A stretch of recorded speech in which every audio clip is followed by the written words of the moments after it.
ওয়ালা তামুতুন্না ইল্লা ওয়া আনতুম মুসলিমুন।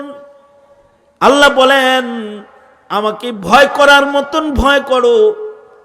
ভয় করার মতন ভয় কাকে বলা হয়? ভয় করার মতন ভয় হলো হৃদয়ে থাকবে আল্লাহু হাজিরি ওয়াল্লাহু নাজিরি ওয়াল্লাহু মাই।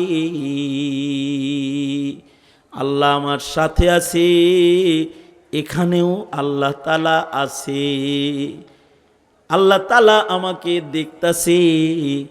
সুতরাং রবের চোখের সামনে কোনো গুনাহ আমি বান্দা করতে পারবো না।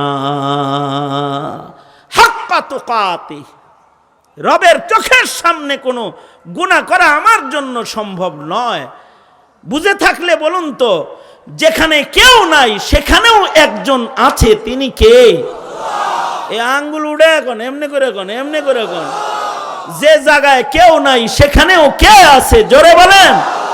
যে কথা কেউ শোনে না সে কথাও কে শোনে? যে জায়গা কেউ দেখে না সেখানেও একজন দেখে, তিনি কে? জোরে বলেন।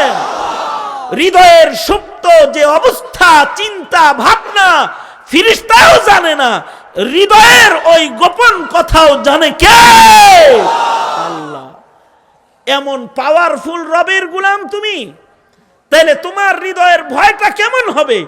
ভয়টা হবে এমন যে আমি অন্ধকার ঘরেও গুনাহ করতে পারবো না, অন্ধকার ঘরেও গুনাহ করতে পারবো না। যদি এরকম হাক্কা তুকাতি ভয় কেউ পায়, তাহলে তাকে আল্লাহ তাআলা এক জান্নাত নয় 2 জান্নাত দান করবেন। মান খাফা মাকামা রাব্বিহি জান্নাতান। আল্লাহকে ভয় করার মতো ভয় করলে রব্বুল আলামিন তাকে 2টা জান্নাত দান করবে।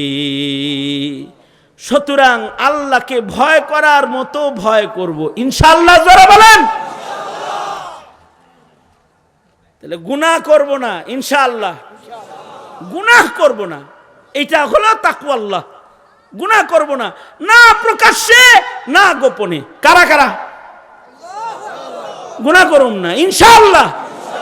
হাত নামান। দ্বিতীয় নাম্বার কাজ, ওয়াবতাগু ইলাইহিল ওয়াসিলা। যত ইবাদত সামনে আসছে ইবাদতগুলা করতে হবে আল্লাহর জান্নাতে যাওয়ার দরজা হিসেবে। বান্দার জীবনের সব ইবাদতগুলা হলো আল্লাহর জান্নাতে যাওয়ার রাস্তা। ইবাদত হলো আল্লাহর জান্নাতে যাওয়ার রাস্তা। নামাজ পড়বো কেন? এটা জান্নাতে যাওয়ার রাস্তা। রোজা রাখবো কেন? আল্লাহর জান্নাতে যাওয়ার রাস্তা। জিকির করব কেন? এটা আল্লাহর জান্নাতে যাওয়ার রাস্তা। কোরআন পড়বো কেন? এটা আল্লাহর জান্নাতে যাওয়ার রাস্তা। দরুদ পড়বো কেন? আল্লাহর জান্নাতে যাওয়ার রাস্তা। হজে যামু কেন? হজ করলে আল্লাহর জান্নাতের রাস্তা খুলে যায়। মানুষের খেদমত করব কেন? এটা জান্নাতে যাওয়ার রাস্তা। যত নেক আমল আছে সব নেক আমলগুলো আলাদা আলাদা আল্লাহর জান্নাতে যাওয়ার রাস্তা। আল্লাহ যার নেকটা কবুল করবে, অনেক সময় ছোট্ট নেক কাজ দিয়া বান্দা আল্লাহর কাছে চলে যাবে। বুখারী শরীফে আছে, এক লোক কুত্তারে পানি খাওয়াইছে, পিপাসিত কুকুরকে পানি পান করাইছে। বাস এইটুকুন আল্লাহ তার জান্নাতে যাওয়ার রাস্তা হিসাবে কবুল করে নিছে। আপনি একটা অন্ধকে রাস্তা পার করে দিলেন হাত ধইরা, হতে পারে আল্লাহ বলবে যার চোখ নাই তারে তুই রাস্তা পার করে দিছিলি, যা হাসরে তোর নেকি নাই, পুলসেরাতটা আমি হাতে ধইরা তোরে পার করে দিলাম। যা তুই একজন রে খানা খাওয়াইছিলি, আমি তোকে জান্নাতের খানা খাওয়াই দিলাম। যা তুই আমার শুকরিয়া আদায় করছিলি যে আমার সব প্রশংসা, আজকে তোর বদনাম আমি সাত্তার চাদর দিয়ে ঢাইকা দিলাম, তোরে মাফ করে দিলাম। যা তুই বলেছিলি সুবহানাল্লাহ আমার কোনো দোষ নাই, তোর সব দোষ ঢাইকা দিলাম। যা তুই আমাকে বলছিস সুবহানাল্লাহ, আমি বলতেছি তোর কোনো দোষ নাই, তুইও পবিত্র, যা জান্নাতে চলে যা। আল্লাহু আকবার কাবীরা, রহমতে হক বাহান আমি জুয়াদ। কারণ অনেক আমল করে জান্নাত আমলের শক্তি দিয়ে কামাই করা আপনার আমার জন্য সম্ভব না। এই জন্য আল্লাহ কয় ওয়াবতাগু ইলাইহিল ওয়াসিলা, আল্লাহর কাছে পৌঁছার জন্য ওসিলা বানাও, রাস্তা তালাশ করো। কোন পথে আল্লাহর কাছে যাইবা? যত নেকির কাম আছে সব নেকির কামগুলা আল্লাহর জান্নাতে যাওয়ার রাস্তা। শ্রমিকরা মাহফিল করতেছে, এটা জান্নাতে যাওয়ার, তাফসীর শুনতেছে কোরআনের, এটা জান্নাতে যাওয়ার। আলেমদের কাছে বসে তওবা করতেছে, এটা আল্লাহর জান্নাতে যাওয়ার রাস্তা। ওয়াবতাগু ইলাইহিল ওয়াসিলা। দুনিয়ার রাজা বাদশার কাছে, এটা আমার শেষ কথাও হইতে পারে, কারণ আমার একটু বিদেশে সফর আছে, ফ্লাইট কাছাকাছি। আমি সোজা এখন এখান থেকে এয়ারপোর্ট। শোনেন, দুনিয়ার রাজা বাদশার কাছে যাওয়ার রাস্তা পথ থাকে এক আধটা। ডক্টর ইউনূসের কাছে যাইবেন এখন দেখা করতে, দেখবেন যে সব রাস্তা কাটা তার দিয়ে বন্ধ করা, এক আধটা খোলা আছে। ঠিক ঠিক কইলেও ঠিক, না কইলেও ঠিক। মেয়ে একজনে কয় ঠিক, কি কথা কন না কে? হ্যাঁ, যেমন ফ্যাসিস্ট শেখ হাসিনা, হের কাছে যাওয়ার রাস্তাও এক আধটাই ছিল, তাও চেকের অভাব নাই, সবাই যাইতে পারতো না। চোরে চোরে আলী, এক চোরে বিয়া করে আর এক চোরের শালি, যদি খুব কাছের হইতো তাহলে যাইতে পারতো, তাও যাইতে গেলে চেকের অভাব নাই। একজন গণভবন থেকে ঘুরে এসে কয়, হুজুর জীবনে দাওয়াত পাইলেও যায় না, খাইতো কেন, কি হয়েছে? কয় বুঝছি যে কোনো একটা সমস্যা আছে, তাছাড়া এরকম কথা কইল গে। কয় হুজুর চেক তো সবাই রেই করে, আমাদের কি চেকটা করলো? বিসি বুঝি শুদ্ধা চেক করে হুজুর। দুনিয়ার রাজা বাদশার দরবারে যাওয়া বড় কঠিন, মানে মেশিন নিচ দিয়ে ঢুকে কোচা মারছে, কোনো কিছু আবার আওয়াজটাও যায়নি। এই হলো দুনিয়ার রাজা বাদশার কাছে যাওয়া। দুনিয়ার রাজা বাদশার কাছে যাইতে দরজায় একটা বাধার অভাব নাই। আর তুমি রাজার কাছে যাবা, কাউকে লাগবে না, তুমি একা একা চক্ষু বন্ধ করে বলো, আল্লাহ আল্লাহ আমি আপনারে চাই, আল্লাহ আমি মাপ চাইতেছি, খালি বলবা। আল্লাহর কাছে যাওয়ার রাস্তার অভাব নাই। আল্লাহর কাছে যাওয়ার রাস্তা কত? তুরুকুল উসুল ইলাল্লাহি সুবহানাহু ওয়া তাআলা কাআদাদি আনফাসিল খালায়েক। সব মানুষ মিলে যে শ্বাস ছাড়ি, এগুলো গুণন যাইব? মনে করেন আমি শ্বাস ছাড়লাম, মিনিটে কতগুলো ছাড়লাম? 50, 60, 40-এর কম না, তাই না? হ্যাঁ, আপনি ওই রকম ছাড়ছেন, তাহলে আপনার বয়স যদি 40 হয়, 50 হয়, 60 হয়, 70 হয়, 80 হয়, এই 50 বছরে কতবার শ্বাস প্রশ্বাস নিয়েছেন? বিজ্ঞানের কোনো প্রযুক্তি দিয়েও গুনতে পারবেন মিয়া? আচ্ছা, একজনেরটাই যদি গোনা না যায়, আমাদের সবারটা গুণন যাইব? সারা দেশের মানুষেরটা গোনা যাইব? সারা দুনিয়ায় যত মানুষ আছে একসাথে শ্বাস প্রশ্বাস নিতেছে, একজনের শ্বাস নিতে আর একজনের শ্বাস কোনো বাধা না। এমন সুন্দর ক্লিয়ার শ্বাস নেওয়ার রাস্তা এত কইরা রাখছে আল্লাহ পাক। শুধু মানুষের না, মানুষের জন্য গরুর শ্বাস প্রশ্বাস নেওয়া বন্ধ হয় না, পিঁপড়ার শ্বাস প্রশ্বাস থেকে যায় না। হাজার হাজার পিপিলিকা, লক্ষ লক্ষ পিপিলিকা এক ঘরে শ্বাস প্রশ্বাস নিতেছে। সকল প্রাণীগুলোর আনফাস ও শ্বাস প্রশ্বাসের সংখ্যা যত হবে দুনিয়াতে, সব মাখলুকের বেঁচে থাকার জন্য শ্বাস প্রশ্বাস যত, সুবহানাল্লাহ বলে লিখে রেডিও আগেই না খারান কয়ে লই, শ্বাস প্রশ্বাসের সংখ্যা যত, সব মানুষের জন্য আল্লাহর কোলে যাওয়ার জান্নাতের রাস্তা তার চাইতে বেশি আল্লাহ পাক করে রাখছে। এবার এজ ইউ উইশ, তোমার ইচ্ছা, আল্লাহর কাছেও যাইতে পারো, দুজকেও যাইতে পারো।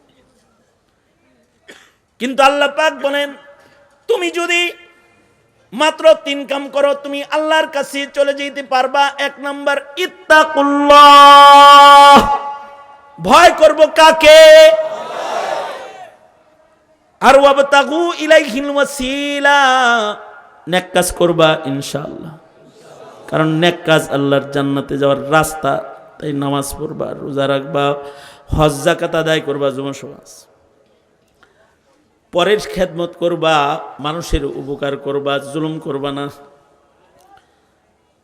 ওয়াজাহিদু ফি সাবিলি, আল্লাহর রাস্তায় জিহাদ করবা। তোমার রক্ত নেতার নেতাগিরি প্রতিষ্ঠা করার জন্য না, মহান রব্বুল আলামিন তোমার গায়ের রক্ত দিয়েছে আল্লাহর দ্বীন কায়েমের জন্য। তোমার জীবনের নফসানি মুজাহাদা, জিসমানি মুজাহাদা, আল্লাহর দ্বীন আল্লাহর জমিনে কায়েম করার জন্য জিহাদ তুমি করবা। ওয়াজাহিদু ফি সাবিলি, জীবন ভর গুনাহ কইরাও যদি আল্লাহর রজ্জুকে উঁচু করে ধরার জন্য নিজের জীবন দিতে পারো, মরতে দেরি হবে, বিনা হিসাব আল্লাহর জান্নাতে যেতে দেরি হবে না।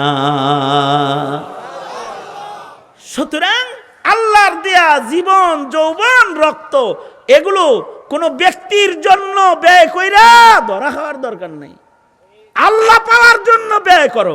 যদি এটাই বড় হক হয়, তাহলে তুমি মুসলিম হিসাবে বলো, তোমার গায়ের রক্ত মার্কাওয়ালারা ব্যবহার করবে, তোমার গায়ের রক্ত দল তার চোরচুট্টাগর পালার লেগে ব্যবহার করবে। হতে পারে তোমার গায়ের রক্ত ব্যবহার হবে আল্লাহর একত্ববাদ প্রতিষ্ঠার জন্য, নবীর খাতমে নবুওয়াত প্রতিষ্ঠার জন্য। তোমার গায়ের রক্ত হবে কোরআনের ইজ্জত রক্ষা করার জন্য, তোমার গায়ের রক্ত ব্যয় হবে। ওয়াজাহিদু ফি সাবিলি, কারণ তোমাকে এই জীবন দান করেছেন একজন, তিনি কে? জোরে আওয়াজ করে বলেন। আরেকটা কথা মনে রাখবা, যাদের জিহাদ ফি সাবিলিল্লাহ করার প্রস্তুতি থাকে না, ওরা মুনাফিক। কি কথা কও নাকি? আল্লাহর রাহে জীবন দেওয়ার কয় কয় আমি দল করি, জিহাদ এটা তোমারে মিছিল করবার লেগে বানাইছে, নৌকা নৌকা ধানেশি ধানেশি এদি করতে বানাইছে তোমারে বানাইছি, তুমি বলবা নারায়ে তাকবীর আল্লাহু আকবার, এটার জন্য তোমাকে বানানো হয়েছে। সুতরাং মুনাফিকির থেকে নাম কাটাইতে হলে জিহাদের তৈয়ারি রাখবা, কারণ এই মুশরিকেরা আমার মুসলমানের মাটিতে বহুত্ববাদ প্রতিষ্ঠার চেষ্টা অপচেষ্টা করেছে। খ্রিস্টানরা আমার দেশে তাদের খ্রিস্টবাদ প্রতিষ্ঠার চেষ্টা করছে। তোমার মুসলমানের ভূখণ্ড বহুত্ববাদের ঘাঁটি হবে, এটা হতে পারে না। যদি ওদের বিরুদ্ধে লড়তে হয় লড়বে, জীবন দিতে হয় জীবন দিতে প্রস্তুত থাকবে তো ইনশাআল্লাহ। কারা কারা রাজি থাকবে হাত তোলো।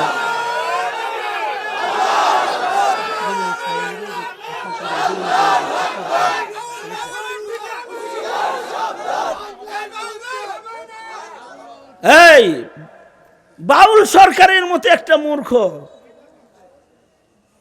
সংস্কৃতির দাম বেশি না ইমানের দাম বেশি? কথা বলেন। হ্যাঁ, দুঃখ লাগে যখন বাংলাদেশের কোন নেতা বাউল সরকারের পক্ষ নিয়ে আল্লাহর বিপক্ষে দাঁড়ায়। ওর তো তওবা করতে হবে যে আল্লাহর বিপক্ষে দাঁড়াবে, ঠিক কিনা জোরে বলেন, ওর ইমান নষ্ট হয়ে যাবে। মুসলিম হিসাবে ইমান ইসলামকে ধারণ করা, লালন করা। যুব সমাজেরা যারা এখানে এসেছে, এই সংগঠনের একটা ফান্ড রয়েছে।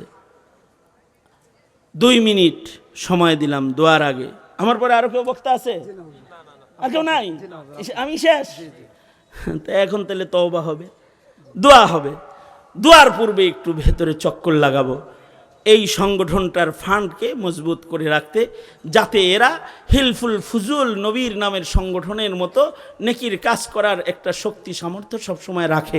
আপনাদের কাছে ওরা যাবে, আপনারা যে যা পারেন সহযোগিতা করেন। এই ব্যাগ নিয়ে ঢুকে বড় নগদ কালেকশন, ঢুকো ঢুকো ঢুকো, তাড়াতাড়ি তাড়াতাড়ি তাড়াতাড়ি ঢুকো।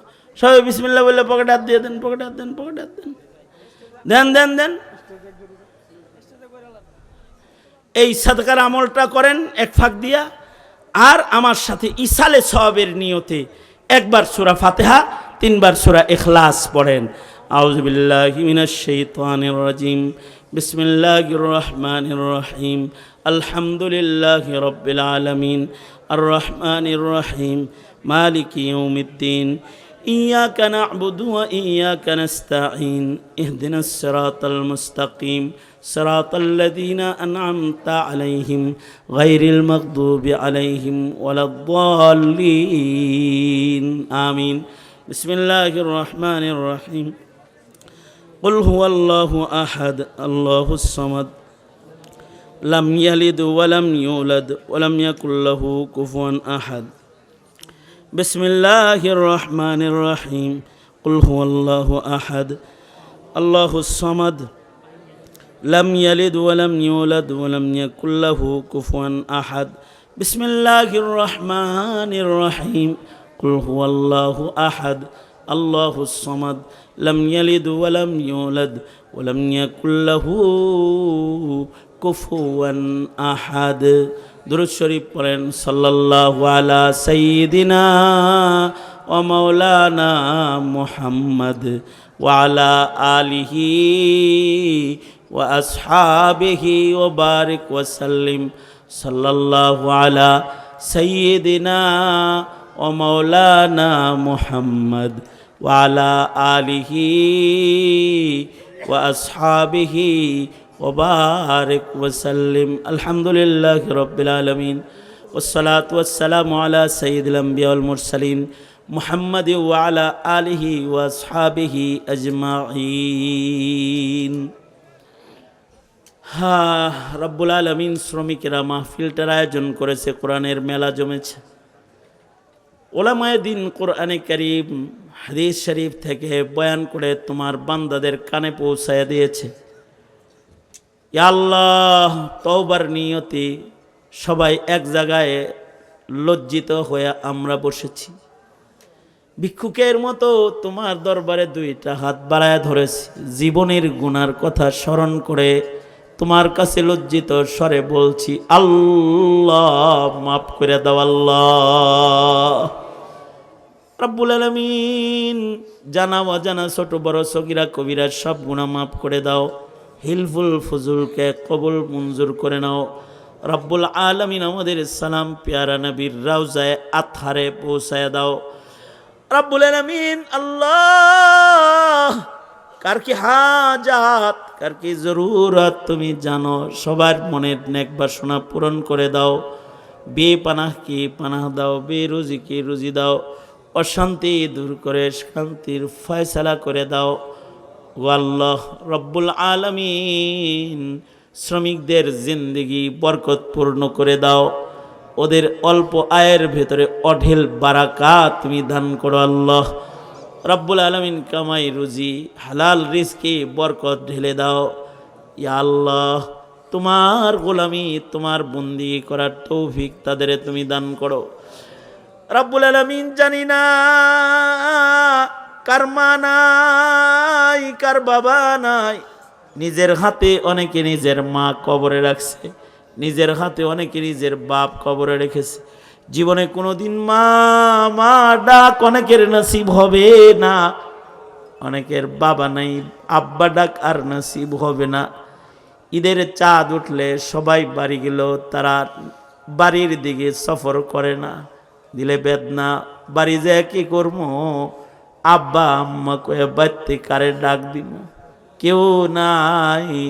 রব্বুল আলামিন, আপনজন পিতা মাতা যাদের কবরে চলে গেছে, আল্লাহ মা বাপ হারা সন্তানগুলার চোখের দিকে তাকায় দেখো। তাদের চক্ষু পানি অশ্রু গড়ায় পড়ে গেছে।